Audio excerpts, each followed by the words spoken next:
Hey there, ladies and gentlemen, I'm Game Guy. Today I'm going to be looking at some of the gameplay for Splinter Cell Conviction's co-op mode. So the two main characters in the co-op mode of Splinter Cell Conviction are Kestrel and Archer. Archer is an American and Kestrel is a Russian, and they're working together to do some special op missions. So the objectives in this game are quite clear. It says right on the walls what they are in big white letters. So for right now, the characters are supposed to breach this wall. So they're going to set C4s on each side, and they're going to blow a hole in it, and then they're going to be able to pass through. The environment isn't completely destroyable, it's only semi-destroyable, so when it says to breach a wall, that wall will be destroyable. However, others in the game will not be. So the C4s have been planted, they go for cover, and then it blows up, and then they pass through. And a cool thing that you're about to see right here is there's a new gadget that's been added, and it was sonar. Sonar is a new way of night vision. It lets you see through thin walls, and it lets you see the bad guys, as you can see the white there. And right here there's another thing that was added, and that's marking a target. See, that target was taken out, but before he was taken out he had a red arrow over top of him. That means that that target was marked. You can mark a target and then your co-op partner can take him out for you, and it's a cool way of keeping track of your enemies. As you can see, the stealth is really also awesome in this. You can climb on ceilings like you used to in old games, and you and your teammate can do special takedowns. Oh, right here is another stealth takedown. I love stealth takedowns. I like throwing people out of windows. A lot of fun. Apparently there's a lot of different ways you can do all this kind of stuff. There's a lot of different environmental takedowns available in this game. As you can see, there's another objective that shows up quite clearly on the wall. You're supposed to interrogate the Major. So, oh, wait for teammate. When you're too far ahead of your teammate, the position of your teammate shows up on the wall, which is kind of cool. You can see what he's up to while you're waiting for him.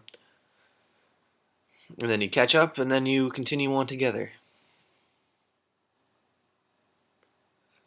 And right here, we're going to show you an environmental takedown. So a guard is taken into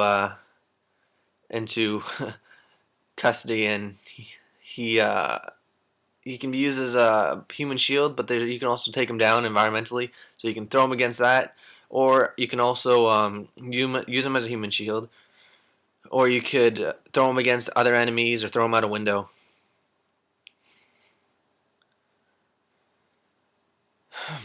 The snake cam is also back as one of the gadgets. So on top of the EMP and the sonar, you still have the good old snake cam, except this time you can mark targets with the snake cam too.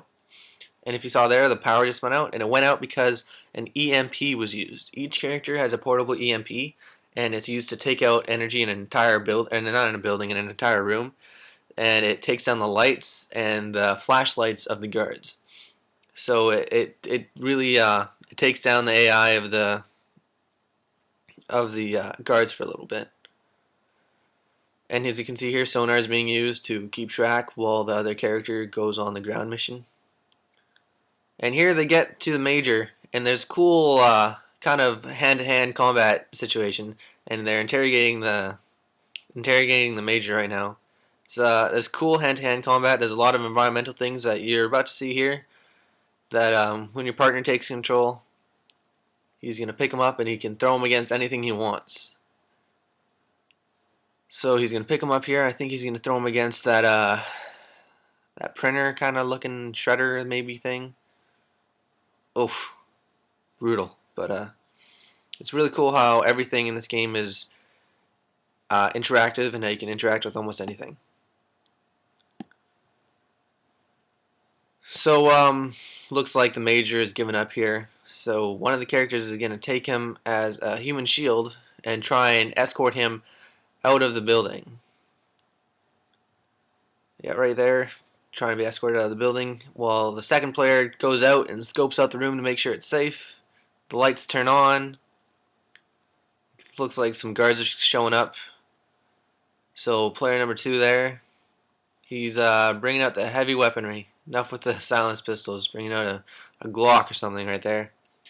And the damage for this game is actually realistic. Enemies won't be able to take like 30 shots, one shot to the head, and they'll actually be dead.